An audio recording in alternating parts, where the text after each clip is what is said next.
What's going on, everyone? The government is set to shut down at 12:01 a.m. Eastern Time on Wednesday. And while government shutdowns have become more common, this one is likely to be a little bit more spicy than most. We're also heading into the most bearish day of the season. Today, we cover what all of this means for the stock market, what happened historically, as well as a special report on how the stock market has never been as top heavy as it is now. Get ready for an exciting trading week.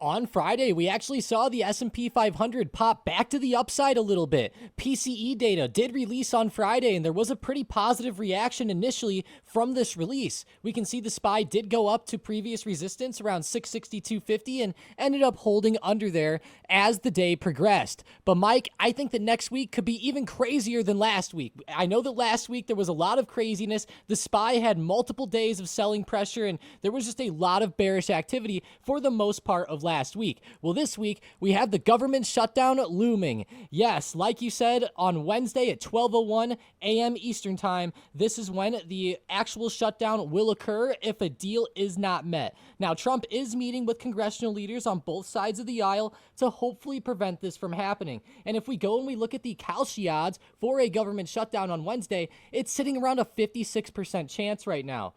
As we can see, it did actually drop recently, though, Mike, and I will say I think the Trump meeting with congressional leaders caused this drop, but we're still over 50%, which is not the best sign.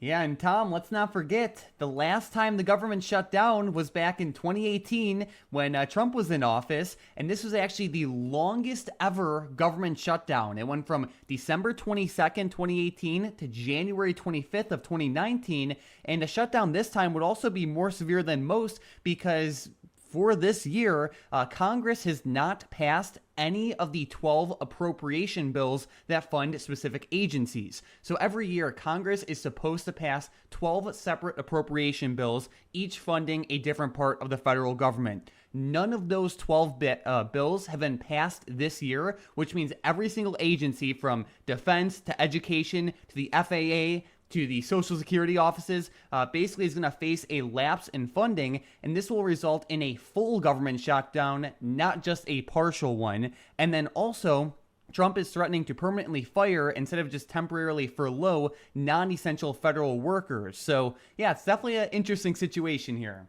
It really is, and it's a little bit different than the other shutdowns. And, like you said, the last time that we had a shutdown under Trump, it was the longest shutdown in the history of the United States. That's a pretty crazy thing to say. And if we actually go and we look at the government shutdown statistics a little bit deeper here, we can actually see that overall, the market goes green 50% of the time. I thought that that was actually a pretty decent statistic. I think that whenever you think of government shutting down, you would think of a lot of negativity, right? Now, there are some things that might skew the data a little bit. Like in 2018, whenever the government shut down, we were pretty much at the lows of the China crash. I know a lot of people remember that. It's fresh in everyone's minds right now because it had a lot to do with tariffs back in 2018. Obviously, now in 2025, we've heard a lot about tariffs as well. But either way, the market, I would say, Mike, is a bit more optimistic during this time than I would have thought. There's a lot of times where during the shutdown, there is positivity.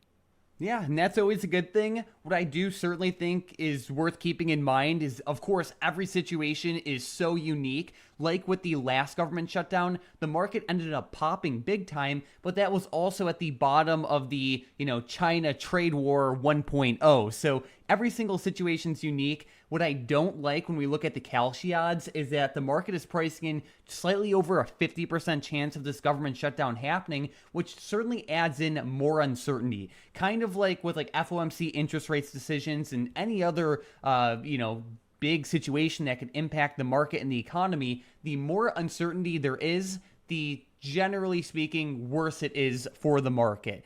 Tom, another thing to keep in mind as we head into, especially tomorrow, is that we're actually still in the hot zone, and tomorrow, the 29th, is actually the worst performing day of the season.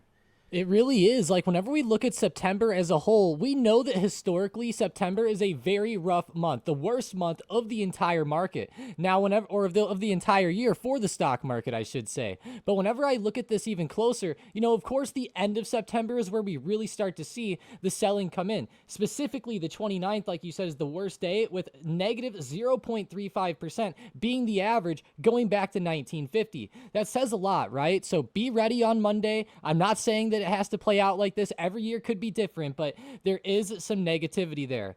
Mike, whenever I'm looking at, I would say, the overall market right now, and, we're looking at some negativity in the short term, the SPY has been selling off. If we look at the recent past 5 or so trading days from Monday of last week, the SPY made a new all-time high around 667 and then ended up falling for like 3 straight days in a row. Now, on Friday, we did pop back up and we tested very critical resistance at 662.50. This used to be a previous all-time high. So if we're able to break above 662.50, that's where I would become a bit more bullish on Monday, and I might start to look at some more upside opportunities. Now, as far as like targets to the upside, I really like 665 is one of the bigger targets. That's where I will be looking for SPY to get if we do break 662.50. Nonetheless, though, with all the selling pressure last week, I have to say the low of last week is on the radar. 655 is a huge area of support. It double bottomed essentially there on Thursday. It did get slightly under at one point, but you can tell that range is very critical. If we start to break under that, I think that's where we'll start to see a lot of bearishness come into play. And more specifically for Monday, I really like the shorter term level of 658. If we start to fall under that, I think the scalpers will have a lot of fun down to that recent low. Sounds good. Yeah, I think there's like multiple key areas to look at here. Like you pointed out, that recent low right around 655 is like the danger zone. If the market gets back to that area, that's when we can definitely see like an increase in selling pressure, kind of like what we saw a lot of last week, but the selling wasn't even that bad. So like that's the danger zone. In a more optimistic sense, if we can start putting more pressure closer to that 665 area, that would be a great sign. But the market needs real momentum if it wants a shot at getting past this. This has been a hard sell wall for some time now. The all-time high is right around that 667 mark. So yeah, like we do have some heavy resistance levels overhead. The market has been strong this year, but if it wants a shot at popping, we need some real momentum to go along with it, and maybe we'll get that this week. We'll see. Looking closer, though, at some historical stats with the market overall, we can see that historically speaking, when new highs were made in September, it generally is a good sign for October. So I know we're technically not in October yet, but again, we like to showcase these stats ahead of time so everyone could be prepared. Whenever new highs are made in September, we can see that October goes green 63.6% of the time, and on average, it only goes green 58.7% of the time. So I thought that was a pretty nice stat. It does show that in this scenario that there could be some bullishness. Now, again, that is for October, and of course, keep in mind that every single year could be different. Of course, a lot of people expected September to be rough, but again, we kept making new all-time highs. Mike, whenever we talk about new all-time highs and just all of the insane movement lately, a lot of it's been attributed to what the Federal Reserve is doing, right? Cutting interest rates and what's been going on with the overall economy and some of these jobs numbers. This week, we're going to have a lot of jobs data releasing. On Tuesday, we have JOLTS job openings 30 minutes after the market opens. On Wednesday, we have ISM manufacturing PMI, again, 30 minutes after the market opens. And I think most importantly, Friday, we have non-farm payrolls, unemployment rate, and ISM services PMI. This will be critical. The last time non-farm payrolls and the unemployment rate released, we saw some pretty big swings in the market. Oh yeah, and it's also just exciting from like a general trading perspective to see how healthy this labor market is, because not only is that what the Federal Reserve is looking at, but as traders we want to be aware of how the economy is doing. So these data reports are important. And another side note, Tom, is that Friday's jobs report would likely be delayed in the event that we do have a government shutdown. So basically, not only would that delay the Friday jobs report, but if this government shutdown continues, it would also likely delay the inflation report due in the middle of the month. And data collection basically stops when these government shutdowns happen. So that could screw up a whole bunch of things. So we shall see here. Of course, if this government shutdown does happen, we'll talk more about this as the week goes on. Looking at the earnings front for the week, Tom, we are basically all clear. We really are. Besides Carnival Cruise Lines on Monday before open and Nike on Tuesday and after hours, there's not really too much that I'm keeping my eyes on. Of course, I think that the data coming out towards the end of the week is going to be a lot more important than the earnings this time around. But nonetheless, we do have a special report today where we are in a very top-heavy market. Yes, the top 10% largest U.S. stocks now reflect a record 78% of the overall market cap. And more specifically, looking at the S&P 500, the top 10 stocks in the S&P 500 make up a 41% of the overall market cap. And we can see here on Slick Charts, Mike, that the top 10 companies have quite a high weighting in the S&P, especially some of the big boys like Nvidia, Microsoft, and Apple. This is a very top-heavy market, and Tom, I don't know how I feel about it. In some ways, it's kind of exciting to see, tech evolve like this, but in other ways, it's kind of scary because, when you have the top 10% largest stocks reflecting a record 78% of market cap, that's pretty crazy. And it also exceeds the previous record set in the 1930s by 3 percentage points. So the market has really never been this concentrated before. I guess the key takeaway from a trading perspective is you have to focus on what actually matters, and it's tech. So Nvidia, Apple, Microsoft, Amazon, Meta, Tesla, Google, Broadcom, glue onto these stocks, especially Nvidia, Microsoft, Apple. They're running the show right now. And speaking of, let's say, Nvidia, how is it doing? I know it has slowed down a little bit over the past week. What are you seeing on the charts there? Yeah, it really did. As the market was starting to move up a little bit, we did see Nvidia come up towards its all-time high. Last week on Monday, it actually did touch its all-time high and essentially reject right back down. We can see that over the past month or month and a half, Nvidia has been really stuck in this overall range. It needs to break through this resistance and all-time high close to 185 soon, or else it's going to be a stock that probably gets very stagnant, or we do see a slight pullback with it. I will say I'm not too worried about a pullback right away with Nvidia, but whenever I start to look at this data a little bit closer with the overall market cap of the top 10% largest stocks, it is pretty scary. And notice how during the dot-com bubble we saw this percentage get pretty high. Not as high as now, but note how the market shifted a little bit afterwards, right? People were like, you know what, maybe we have to adapt out of some things. Yeah, and not even just the dot-com bubble, but even, what happened in the 1930s and 1940s. When you just have, the select few companies just, controlling so much, it's just, it's unsustainable. So we shall see. Either way, keep a very close eye on big tech, especially NVIDIA. How this moves basically impacts everything else. And besides that, Tom, let's get right into the fun stuff, which are some setups and predictions. A stock that is definitely on my radar is Boeing, and it is to the upside. Basically, Boeing had a pretty good day on Friday, popped up by 3.6%, and it also had some good news. Norwegian Group placed an order for 30 new 737 planes. Basically, Turkish Airlines announced a massive order as well of 75 of Boeing's 787 Dreamliners and up to 150 more 737 MAX planes. Boeing is soon also going to regain authority from the FAA to perform final safety checks for its 737 MAX jets. The stock likes it. It's definitely on my bullish radar, especially if we see a break above that 224 area. I think it can make for some good risk reward playing it in a bullish way in the short term. Yeah, that was a really nice move on Friday. And if we go and we zoom out a little bit on Boeing, it has been in more of a sell-off mode over the past few weeks. So it's starting to come up a little bit off of the dip. And I will definitely be watching 224 for a potential break. With my first setup, I'm looking at Take-Two Interactive. Video game makers moved up at the end of the day Friday. We can see TTWO went up 4.49%. A lot of these video game makers were moving as EA announced plans to go private. We can see at the end of the day, EA shot up 14% as well. I personally really like the move, though, out of Take-Two Interactive. If we go to the daily chart, we can see that Take-Two made a new all-time high on this move, which is awesome. And what I'm watching for is a good continuation up to new highs. We can see in the past, whenever Take-Two Interactive starts to break out to new all-time highs like this, there's generally some pretty good continuations that can occur. So I am going to be watching for a continuation off of Friday's move. If Take-Two Interactive can get some good positivity and above the high of day around 258, I'll be watching it back to the upside. Sounds good. Another ticker that is definitely close on watch is IREN. This has been one of the hottest and craziest stocks over the past few months, and it definitely started to roll over on Friday.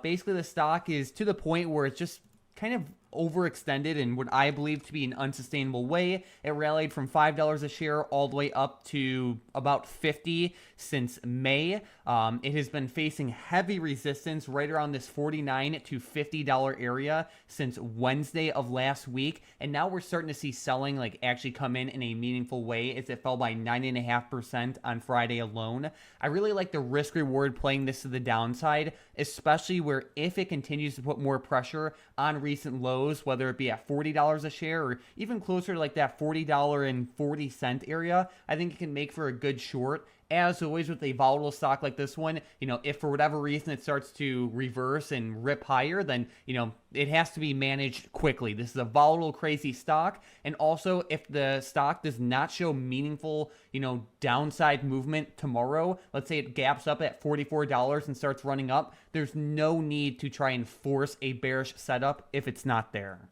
Yeah, definitely. I mean, it's a pretty volatile stock, but I will say it's getting very overextended, like you mentioned, and it did have that big drop Friday, down 9.5%, so I will be watching it, and I really like that $40 support range. Like, if it starts to break under there, I will be watching for some scalps. But with my next setup, I'm looking at Tesla, and we're actually looking at the Bookmap.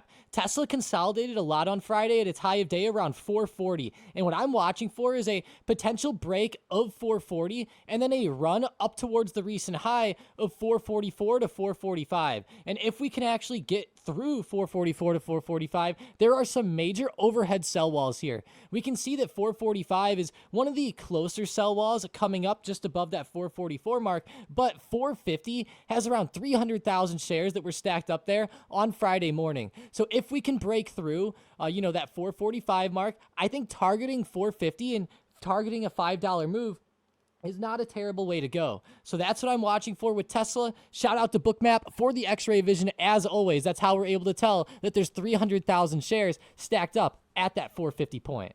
Big time. Yeah, let's keep a very close eye on 450. And besides that, let's jump right into today's momentum plays. With the first one, we have Caesars Entertainment, ticker symbol CZR, to the upside.